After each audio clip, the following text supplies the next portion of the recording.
Seja bem-vindo no canal. Nesse vídeo nós vamos falar algo um pouco diferente. Até é um episódio muito especial porque eu estou trazendo um convidado de longa data para falar de SEO, GEO e como que vai funcionar, né, na teoria, essa dinâmica toda dos usuários, como é que eles vão pesquisar o Google Ads. Então, tem muitas empresas que estão sofrendo esse impacto e com isso eu trouxe um convidado mais do que especial, que é o Felipe, o meu parceiro, e hoje eu vou chamar ele aqui para convidar, para participar do nossa primeira entrevista. Felipe, primeira vez, tá? É a primeira vez que eu tô fazendo isso, é uma honra estar aqui do teu lado. A gente conversa muito, né, nos bastidores a respeito desse tema. E eu já vou pedir inicialmente para você se apresentar, falar quem que é o Felipe, né? Quem tá vendo aí pela primeira vez e falar um pouco aí do teu background. Massa, bacana. Fábio, obrigado pelo convite. Eu sou o Felipe França, eu sou da Adom. A gente trabalha com tráfego orgânico, né, o SEO, que agora migrou para o GEO. Então, é um assunto que está muito em alta, né? Isso tem sido fundamental porque tem impactado muitas empresas, então vai ser bacana a gente conversar um pouquinho sobre esse tema. Cara, show de bola. E eu já vou... Para quem não conhece, né? Qual que é... O que muda? Primeiro, o que é o SEO e o que é o GEO e como que está acontecendo essa transformação? Mas primeiro, o fundamento básico. O que é o SEO e o que é o GEO? Explica para quem está assistindo. Beleza. O SEO é uma sigla, né, que vem do termo otimização para mecanismos de busca. E o que é isso na prática, né? É você efetuar uma série de otimizações, melhorias, implementações no site e fora do site para que o seu site, a sua empresa, seja encontrado no Google. Só que como o comportamento de busca mudou, as ferramentas estão mudando, agora existe o GEO, que também é uma sigla. A diferença é que, em vez de você otimizar para o Google, você otimiza para os mecanismos generativos, como ChatGPT, Gemini, Claude, IAs no geral. Tem produtos de IA do próprio Google, como o modo IA, visão geral da IA, Gemini, que também estão envolvidos nesse trabalho, né, do GEO. Sim, então, resumindo, é para aparecer no ChatGPT, no Cloud, no próprio Google, quando for utilizada a opção de pesquisa por IA, correto? Exatamente. Então, o que a gente fazia antes de otimizar o site para a empresa aparecer no Google, hoje a gente precisa que a empresa seja citada nas IAs. Certo. E uma curiosidade minha, até falando que alguns clientes foram impactados, se não todos, né? O que está acontecendo quando a gente fala de Google Ads e quando a gente fala de pesquisa em IA? Porque eu vejo que muitas pessoas, aí eu faço uma pesquisa interna, geralmente, conversando com as pessoas próximas de mim, é o seguinte, cara, quando você vai pesquisar alguma coisa hoje, onde você vai? Você vai no Google, você vai no ChatGPT? Então, já existe, não sei se é uma percepção só minha, mas parece que cada vez mais as pessoas estão indo para a inteligência artificial para buscar essas respostas. E como que na prática, isso está acontecendo, o impacto de campanhas. Eu vou falar também a respeito de investimento, como que funcionaria essa distribuição de investimento. Mas hoje, qual que é o impacto, porque você também faz tráfego pago, e como que você vê isso? Como que o Google está sofrendo essa mudança? Porque eu vejo que antes era somente o Google, né? A gente trabalha com os links patrocinados, obviamente, faz os trabalhos para posicionar o website, só que na IA não tem, né, o link patrocinado. Então, como que está acontecendo isso? Como que você vê essa mudança e o comportamento dos usuários? Bacana. Então, essa percepção não é só tua, ela é um dado real, né? Você tem uma queda mesmo dos usuários utilizando só a barra de pesquisa como principal fonte de informação e passando a ter uma busca muito mais pulverizada. Então, antes, o que o Google dominava em relação à pesquisa, hoje está pulverizado em ChatGPT, Perplexity, IAs no geral. Tá? No próprio Google, a forma como você interage com a barra de pesquisa também está pulverizado, porque você tem resultados e cliques na pesquisa, você tem resultados que é a visão geral da IA, onde você não precisa mais clicar, ele traz o resultado e a informação direto na tela do Google, e você tem o modo IA, dentro do próprio Google, que também traz a informação. Saiu um dado de uma pesquisa feita lá fora, né, 12 mil consumidores, aproximadamente, de que qual é a forma de busca que eles estão utilizando no momento. 58% é em ferramentas fora do Google. Então, já mais da metade desses consumidores já estão utilizando outras ferramentas para buscar. Como que isso impacta o SEO, o tráfego pago, Google Ads? Como que isso impacta? Você deixa de ter a interação final das pessoas com o site. Essa interação cai.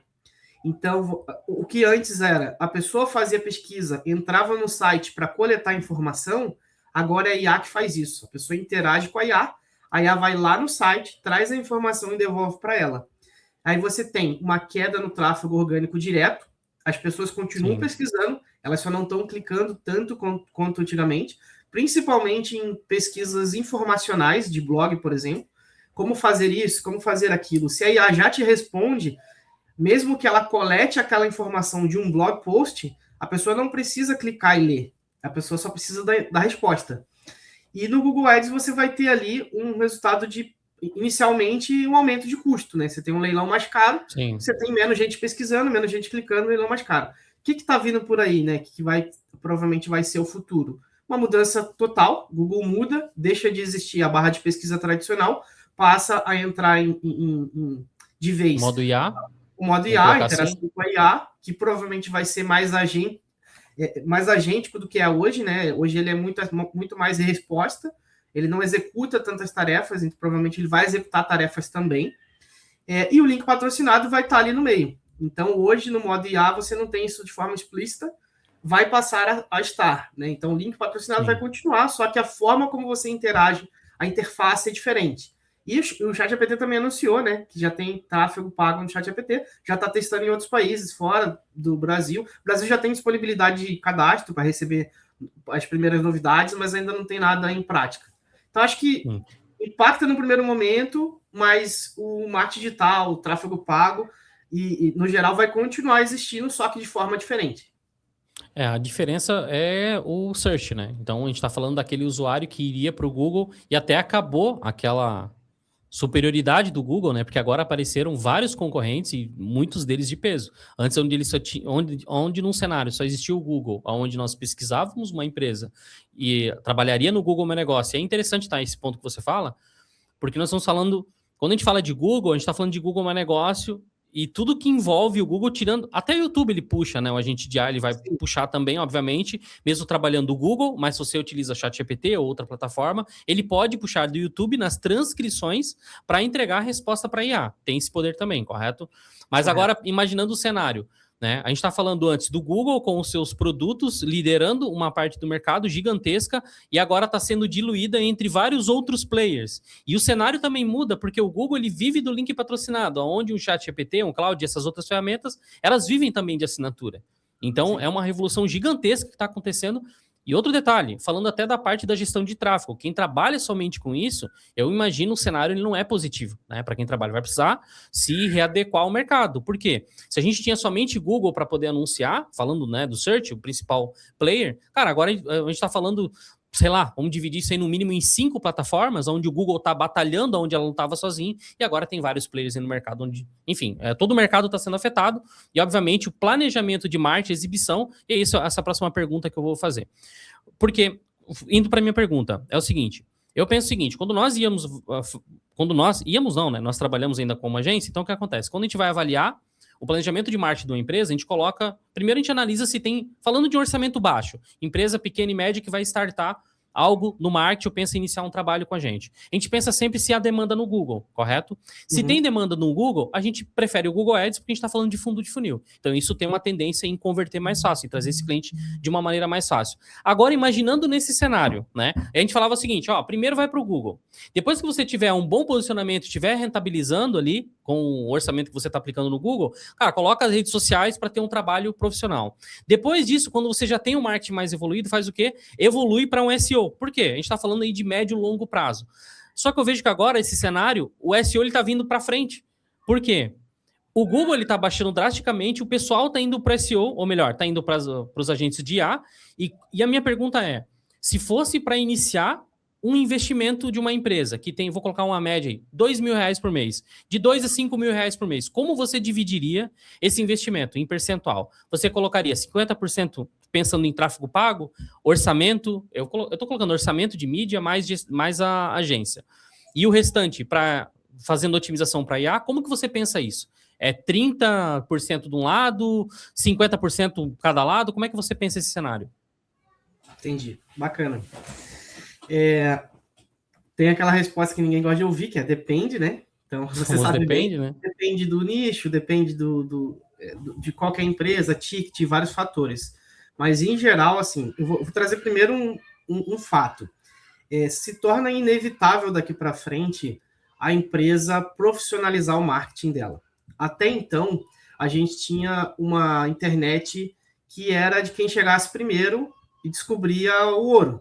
Então, muita gente ganhou muito dinheiro porque o marketing digital sempre foi fácil. Pelo menos até a pandemia, ele sempre foi fácil.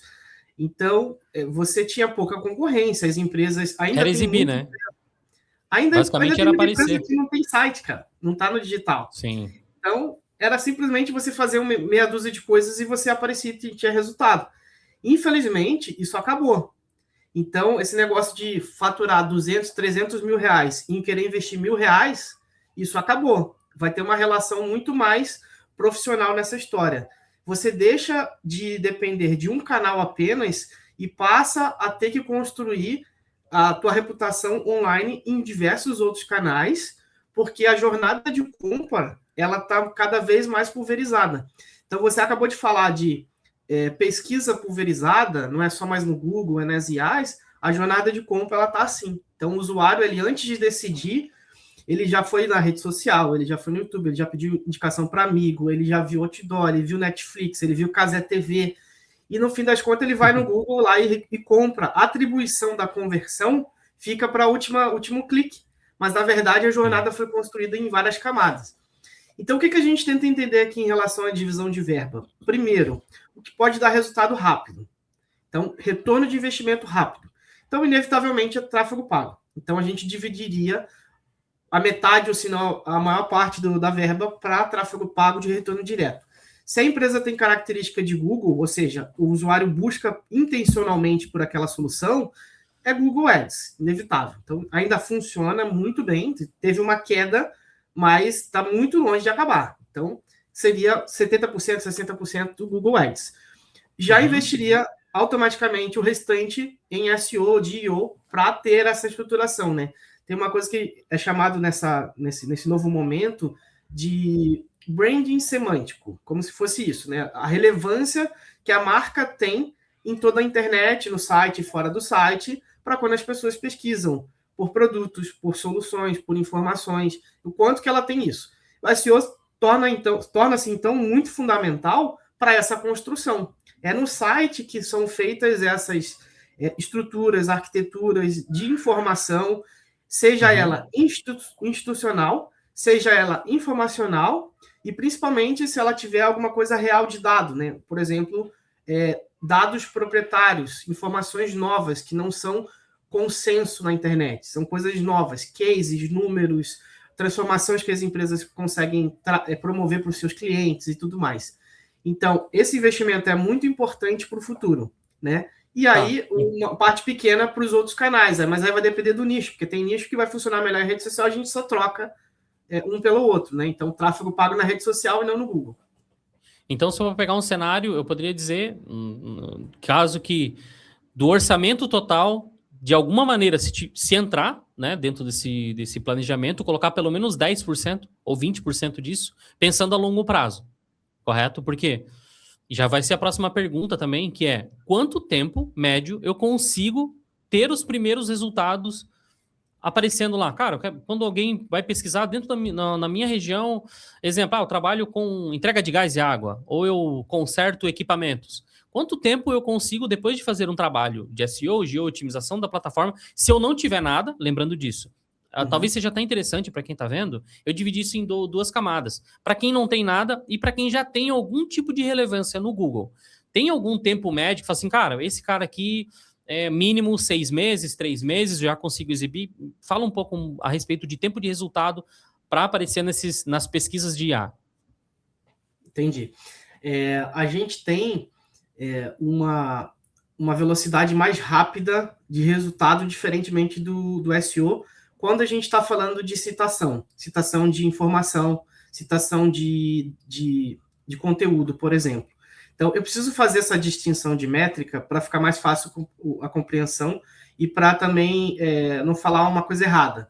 A gente tem a métrica de menção de marca pelas IAs, que é quando a pessoa pergunta qual é o melhor hidratante para o meu corpo, qual é o melhor produto para eu comprar, sei lá, qual é a melhor panela de cerâmica do mercado. Você tem a citação de marca, aí a entender que aquela marca é melhor e ela citar, entre as marcas melhores estão essa e SS. Isso é citação de marca. Esse resultado, ele demora, ele é uma construção real, né? Como o DIO, como as IAs, esse assunto é algo muito novo, a gente ainda não tem de forma estruturada o que a gente tem no SEO, que é o chamado fatores de ranqueamento, e no SEO são mais de 200, onde você enumera os 50 principais que têm maior impacto. Então, você sabe quais são os fatores e você sabe quais ações que têm mais impacto e menos impacto. Então, é mais fácil de otimizar, você consegue ter resultado. No DIO ainda não tem isso de forma concreta. Precisa de tempo para que isso seja testado, consolidado e a gente ter essa clareza de impacto e importância de cada fator. Agora, na citação da empresa, né, ou seja, não é menção de marca, citação é muito mais rápida, quase que automático, dependendo da relevância do teu conteúdo. Então, eu não tenho nada. Comecei a criar conteúdo de forma estratégica, pensando em prompt, pensando em resposta direta, trazendo dado novo, trazendo algo diferente. Indexou no Google, a IA já consegue rastrear e citar para uma resposta. Isso vai funcionar quando o cara perguntar, como que eu faço tal coisa? Aí a IA cita, ela não cita a marca ainda, porque é uma construção, mas ela cita o site nas respostas. Tá, e até uma pergunta sobre isso que você falou que se tiver indexado no Google, né? Aonde que a IA, um chat GPT, e até uma curiosidade minha, se tem diferença por inteligência artificial do diretório que ela busca essas informações. Exemplo, né, para alguém que é leigo. Aonde que essas ferramentas buscam as informações? É no Google? É no site? É em outro lugar? Que lugar é esse? Até para entender como que seria otimizado isso, né? Para quem pensa em iniciar o trabalho, cara, como é que eu vou fazer? Eu preciso alimentar o meu blog, e aí ele indexado ao Google, aí sim uma inteligência artificial. Obviamente, né, quando a gente está falando da inteligência artificial do Google, ele busca dentro do diretório dele, porque já é gigantesco, né? Mas, por exemplo, um ChatGPT ou um Cloud, busca onde? Sim. O principal, cada IA vai buscar de uma forma diferente. Cada busca, por exemplo, cada nicho é lugar diferente e critérios diferentes. Vou dar um exemplo. Se eu quero saber qual é o melhor médico da minha região, muito provavelmente o Doctoralia e as avaliações dos clientes lá vão ser mais relevantes do que o site do doutor, do que estando do Google. Então, ele vai usar critérios diferentes. Se eu perguntar qual é o melhor restaurante, provavelmente avaliações do Google é meu negócio. E diretórios locais vão ter mais peso na hora de pesquisar. Mas, em linhas gerais, é Google mesmo. Né? E ele vai trazer os resultados principais que estão no Google. E aí conta o site da pessoa indexado lá no Google e as redes sociais. Você falou uma fala atrás de YouTube, de redes sociais. Então, realmente, estar no YouTube, estar no Instagram, hoje, você aparece no Google, tanto em um quanto o outro. Às vezes você faz um conteúdo no Instagram que ele morre em 48 horas, mas ele está lá indexado no Google. E a IA consegue ler esse conteúdo e trazer na resposta. Então, a principal fonte ainda são os buscadores, Bing, Google, e entre outros. Tá, beleza. Cara, legal. Na verdade é um assunto que, como é tudo novo, até eu vejo por ferramentas igual o SEMrush, cara, tá iniciando, né, o processo. Então ainda tá na fase de testes das empresas que estão trabalhando com as ferramentas, né? Sim. E aí nisso, até por curiosidade, ele acaba confundindo muito dos dados. Por quê? Que você complementou, porque o usuário, ele inicia às vezes num agente de IA, uma pesquisa, e ele finaliza no Google pesquisando, né, a empresa já sendo direcionado pontualmente a resposta, a ação que de fato ele vai executar. Só que todo esse trajeto acaba se perdendo porque ele iniciou na IA. E aí esse impacto desses dados não tinham antes. Então a ferramenta antes que dava aquele... exemplo, você faz Google Ads, e às vezes você faz uma campanha, exemplo de rede de display, e tinha aquele volume gigantesco, ele já não tem mais. Só que a influência em GO, a pesquisa que aconteceu, ele veio para um outro canal. Resumindo, tudo que ele otimizou já começou a trazer frutos para ele, porque ele iniciou há muito tempo. Então, esses dados eu vejo que são muitos, eu não vou dizer dados falsos, mas são informações que ainda eu vejo que estão perdidas. O próprio Google Analytics, ele tem uma referência do local, só que ainda é muito incerto, né? Porque o próprio trabalho com essa otimização, eu vou dizer que está iniciando, mas o que a gente tem como referência é o próprio Google, ou seja, a gente tem que, acredito eu, né, Felipe, até complementando, nós temos que ser a melhor resposta possível para o cliente quando ele pesquisar determinada coisa, né? Então a gente não depende só do nosso site, não é só nós falando de nós mesmos, então a gente precisa de outras referências. E aí vai para a minha próxima pergunta. Pensando até na parte comercial, você acredita que o perfil do cliente que ele vem de uma IA, ele muda do cliente que vem do Google? De que maneira? A gente tem a percepção, não é um dado de uma pesquisa, de um estudo ainda, mas a gente tem a percepção com alguns clientes de que quando o usuário quer executar uma compra, né, quer encontrar uma empresa, comprar um produto, e ele usa IA para pesquisar, ele está muito mais quente. Então, ele já vem pronto para comprar. É muito parecido com o fundo de funil do Google, né? E só que, digamos que pelo fato da IA recomendar, ele já vem mais decidido. Então, eu tenho vários clientes aqui que relatam, né? São vendas feitas por... E perguntou para a pessoa, de onde que você veio? Encontrou a gente aonde? Encontrei vocês no Gemini, encontrei vocês no ChatGPT.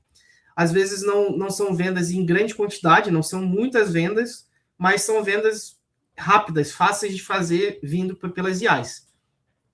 Certo. E nesse processo, né, pensando de processo comercial, quando o usuário, falando por experiência nossa e de clientes, quando o usuário, é exatamente isso que você falou, porque parece que ele já questionou, né? Porque um site, quando a gente acessa um website, ele não dá poder de questionamento para nós, né? Ele vende o produto dele, correto? E a gente acaba tendo aí é o cuidado que nós temos que ter, obviamente, como usuários, aquela falsa ilusão de que o agente de IA, ele é o nosso amigo, porque dificilmente ele vai te contrariar. Então, quanto mais... é algo um pouco até polêmico isso, que parece que ele é um algoritmo muito pior. Quando eu falo pior, eu digo nocivo para nós, tá? Porque é muito mais fácil nós acreditarmos nele do que na pesquisa do Google, porque ele nos conforta em muitos momentos. E nem sempre... Aliás, e sempre ele vai procurar trazer uma resposta que agrada, né? A não ser como vai ser daqui os próximos meses. Então, a diferença que nós temos é... Quando o usuário ele vai no website, ele não tem poder dessa entrega, né, de questionamentos. E quando ele vai para uma IA, ela conforta em vários aspectos. Onde que isso reflete? Quando ele vem para frente do vendedor, parece que ele já quebrou várias das objeções e ele, basicamente, ele quer passar o cartão, quer saber como contratar, porque toda aquela quebra, né, de objeções já foram realizadas. Então, você percebe isso, de fato, e acredita que os vendedores precisam ser treinados para esse formato de abordagem nova que o pessoal está chegando, esse novo lead que está chegando, vindo com essas instruções de IA? Sim, com certeza. Em relação a esse comportamento que você falou, né, da IA ficar bajulando a pessoa e tal, e tentando sempre concordar, né, isso é fato. Se você deixar, ela vai sempre dizer que você está certo e tudo mais, enfim. Cabe muito do discernimento da pessoa na hora da interação. Eu já fiz vários testes, já tem amigos e outras pessoas que fizeram, dele trazer, por exemplo, uma informação incompleta, não necessariamente errada, mas, por exemplo, qual é o melhor especialista médico da área tal? E você tem ali os nomes que foram indicados ao sei lá, Prêmio Nobel, alguma coisa assim, e eles não estarem nessa lista. E os influencers estarem na lista de os melhores, ou seja, qual o critério que ele utilizou para dizer que eles são os melhores? Audiência, visibilidade ou, de fato, uma coisa que é relevante, né? Então, ele erra, ele peca nessas questões, né? Ele não é que está totalmente errado, mas ele deixa de te trazer, e quando você questiona ele vai lá e corrige. Ele confirma a informação que você trouxe e corrige. Então, mostra muito desse comportamento que você falou. Sim. Qual que é o perigo que se tem? É que, no fim das contas, essas pessoas deixam de ser tão criteriosas, elas perdem o poder de julgamento se elas se deixarem levar por isso. Se elas se deixarem que o ChatGPT decida por ela perde o poder do julgamento. Como que funcionava antes? O cara pesquisava no Google, também tinha ali os picaretas que apareciam no Google e a pessoa tinha que entrar e ver. Aí você vai lembrar do início da loja virtual, que ninguém comprava, todo mundo tinha medo de botar cartão na internet. Você ia lá, reclame aqui, você ia, site confiável, o site estava confiável. A pessoa tinha um cuidado de tentar julgar se aquela empresa era séria ou não, se era confiável ou não. Hoje, se a IA trouxer a resposta, mesmo que ela não seja totalmente verdadeira, e a pessoa confiar, ela perde esse poder de julgamento. Então, ela pode ser, não enganada, mas ela pode cometer erros pelo fato da IA pensar por ela, da IA decidir por ela. Então, Você esse é o coloca a IA grande... como falso amigo, né? Na verdade, por não ser a empresa que está falando dela mesma, e sim uma IA, a pessoa Exato. tende a confiar mais na IA do que na empresa. Porque é aquela coisa que a gente estava falando. Antes a pessoa ia no site, e aí ela olhava vários sites e tomava decisão por ela mesma. Agora, nesse meio do caminho, nós temos a IA que faz essa avaliação, né, para o usuário. Agora, e esse ponto que você colocou, cara, ele é muito importante mesmo, porque a gente está falando que a credibilidade, ela, até, na verdade, se for puxar um histórico, né, de marketing, cara, quem vende mais é quem aparece mais, não necessariamente o que é o Sim. melhor, né, para a empresa. E para quem não tem nada, qual que seria o início desse processo? Eu falei assim, cara, beleza, é legal, eu faço alguma coisa de Google Ads, mas como que eu faço? Os primeiros passos para ser recomendado. Obviamente, você falou assim, não tem um site. Beleza, eu construí um site, que hoje que é uma barreira fácil, né, da gente atravessar de ter um website. É simples, é barato, tem plataformas gratuitas e tal. Mas fazer o site, ok. Alguma recomendação do site, plataforma? Sim, não. Após isso, qual que é o próximo passo para que nós conseguimos, até o empresário, eu vejo muito assim, ó, às vezes, cara, como é que eu faço para dar o primeiro passo, né? Para mim sentir, eu quero beber um pouco dessa fonte, entender quais são os pequenos retornos que eu posso ter para poder dar o próximo passo. Como que ele inicia nessa jornada? Bacana. Tem que ter site, não tem jeito. Na verdade, a gente fala site porque é o mais comum da gente ver por aí a empresa não ter o site, mas é mais comum ela ter Instagram, ela ter rede social, né? Mas o site tem que ter, porque ele indexa no Google, em diversos outros mecanismos, ele é lido pelas IAs e tudo mais. Então, isso é primordial. A plataforma, eu acho que tem que ser a plataforma que o cara consiga usar.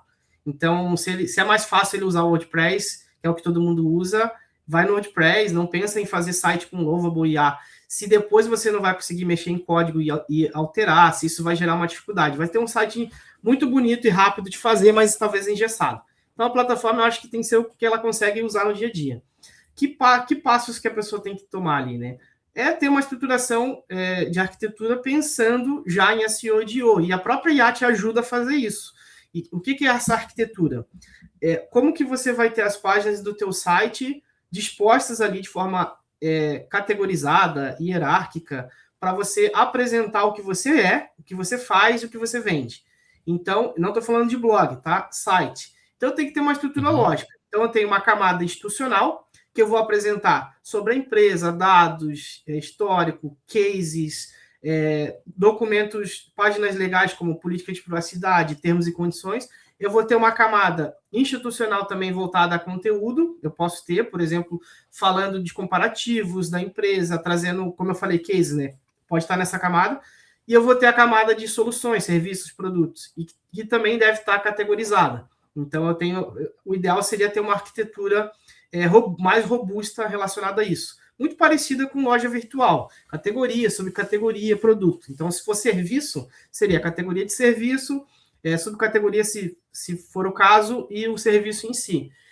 Eu posso ter um espelho disso também, que é uma próxima linha vertical de aplicação. Então, vou dar um exemplo. Eu tenho uma solução que é sistema de controle de ponto. É uma solução única, é um site, não tem várias soluções, mas eu posso ter uma arquitetura no meu site onde eu boto aplicações diferentes. Sistema de ponto para hospitais, sistema de ponto para indústria, sistema de ponto para construção civil, e eu trago uma informação nova de como que a solução se aplica para cada tipo de nicho. Eu consigo ter uma robustez maior no meu site, uma arquitetura um pouco mais profunda, mesmo tendo um produto só, tá?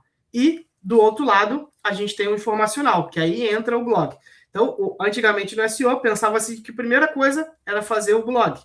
Hoje, a gente sabe que é muito importante você ter um site mais robusto para a IA conseguir ler e indicar a sua empresa, seu serviço, a solução. Ela vai ter que entender isso. E, resumindo, né? A gente está falando de uma revolução da pesquisa, aonde a base principal continua sendo a mesma coisa. Tenha um website com qualidade, apareça nas redes sociais com qualidade, aparece no YouTube se for possível. Na verdade, está mudando a maneira de pesquisar e, no meu ver, a dificuldade em exibir a empresa no tráfego pago.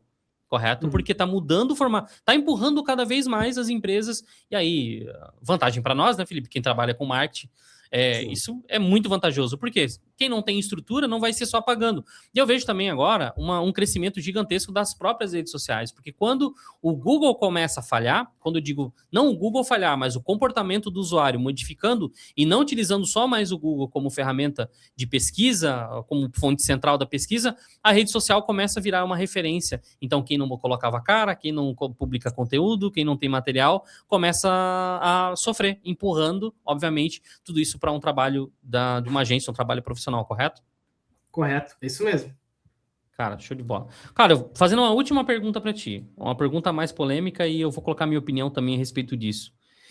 O Google Ads sobrevive nessa mudança? Pensando daqui 1 ano, 2 anos, o que você acha que vai ser do Google e para quem faz Google Ads agora? Porque a gente está falando das mudanças e o empresário, ele está sobrecarregado com tanta informação que vem de IA, é que não dá nem tempo, né? De você falar de ChatGPT, daqui a pouco vem o Cloud, daqui a pouco vem o Google mudando, vem o Gemini, enfim, ele é bombardeado para de vários lados, mas eu vejo que ele está perdido no meio de tudo isso, que ele tem lá a campanha do Google, né? Quem está pensando em fundo de funil, faz alguma coisa no Meta. Mas pensando daqui 1 ou 2 anos, é importante a gente falar disso também. O que você acredita que vai ser do tráfego pago falando de Google Ads? E o que você falaria para alguém, cara, eu só faço Google Ads hoje e eu acho que isso daqui, para mim, é o que está dando certo e eu não penso em mudar. O que tu falaria para ele hoje, pensando daqui 2 anos? Tá. A pessoa que só faz Google Ads e ela não quer mudar, tem que ver qual que é o caso, né? Se não quero mudar porque eu não tenho grana ou por algum outro motivo. Mas hoje eu falaria que é um erro, é um equívoco apostar todas as fichas no único canal, né?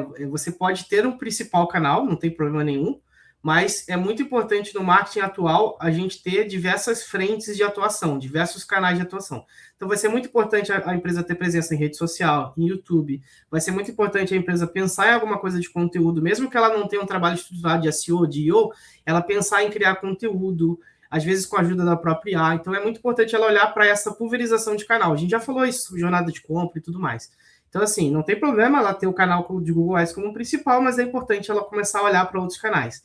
Google Ads sobrevive daqui a 1 ano? Sim, com certeza.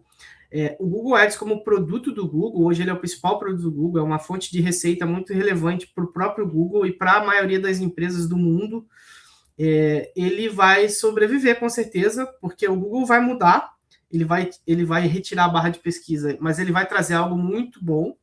Eu creio que o que ele vai trazer tem alguns aprimoramentos comparado a outras IAs que as pessoas usam para pesquisar, como ChatGPT e tudo mais. Eu acho que ele vai trazer uma busca mais agêntica, ou seja, além da informação que o agente vai trazer para a pessoa, ele vai conseguir executar tarefas também. Então, eu acho que isso pode ser um grande diferencial para fazer as pessoas voltarem a usar mais o Google, o agente do Google, como principal fonte de pesquisa. E no meio, os links patrocinados vão estar ali, inevitavelmente.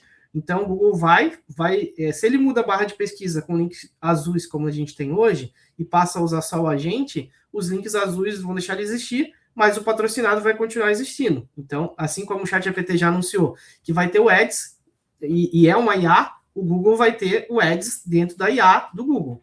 Eu acho que tem uma questão também de custo, né? As IAs, elas não são de graça, as pessoas tiveram essa degustação aí, poxa, muito legal, faz um monte de coisa, mas agora quem está trabalhando com isso mesmo está vendo que tokens custam dinheiro.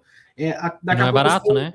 Não é barato, daqui a pouco os planos vão ser pagos e tal, e o Google tem a vantagem de que provavelmente não vai ter custo, a ferramenta principal de busca não vai ter custo. Então, isso já é um chamariz para muita gente. E o Google também, pensando em Google Ads como produto, eu acho que ele vai ser cada vez mais um produto 360. Assim como a gente tem ali as campanhas de Performance Max, onde uma campanha pode ser exibida no YouTube, no display, no local, no discovery, no search, o Google Ads como produto, ele não vai se limitar só à pesquisa. Ele vai conseguir ter outras frentes de atuação, pensando justamente em jornada de compra e multicanal, e isso vai trazer retorno para as empresas. Então, eu creio que sim, a Google Ads sobrevive muito bem. A gente tem uma fase de transição que é difícil, a gente tem que apertar os cintos e segurar, mas o Google Ads vai sobreviver muito bem, ainda continua sendo o principal canal quando se fala de marketing digital, com certeza.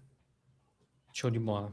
Felipe, Para quem quer falar com o Felipe, como que funciona? Qual que é o telefone? Qual que é o Instagram? Passa os dados, por gentileza. Vamos lá. Instagram é Sou Felipe Franca, né? De Felipe França, Sou Felipe Franca. E pode me chamar no WhatsApp também, né? O WhatsApp é 996066223. 47? DDD 47. E o site da Adon é agência Adon, com N de navio, adon.com. Show de bola. Felipe, muito obrigado por ser o primeiro convidado, tá? Estou muito feliz de te trazer aqui e ser esse bate-papo. Eu espero para quem esteja assistindo que tenha agregado.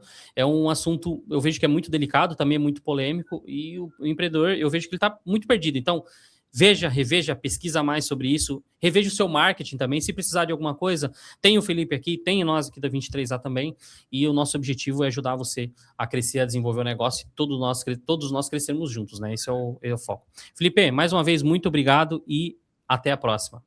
Valeu, cara, obrigadão pelo convite aí, é uma honra participar e também ter sido o primeiro convidado aí. Espero a gente fazer um outro contando a nossa história, né? Para quem não sabe, a gente começou mais ou menos na mesma época, faz muito tempo, tem história para contar. Mas, cara, muito obrigado pelo convite aí, estou sempre à disposição. Querido, muito obrigado. E você que assistiu até aqui, muito obrigado também. Se quiser se inscreva no canal. Se você quiser, se tiver alguma dúvida, coloca aqui nos comentários que nós vamos responder o quanto antes, tá bem? Valeu, obrigado e até a próxima.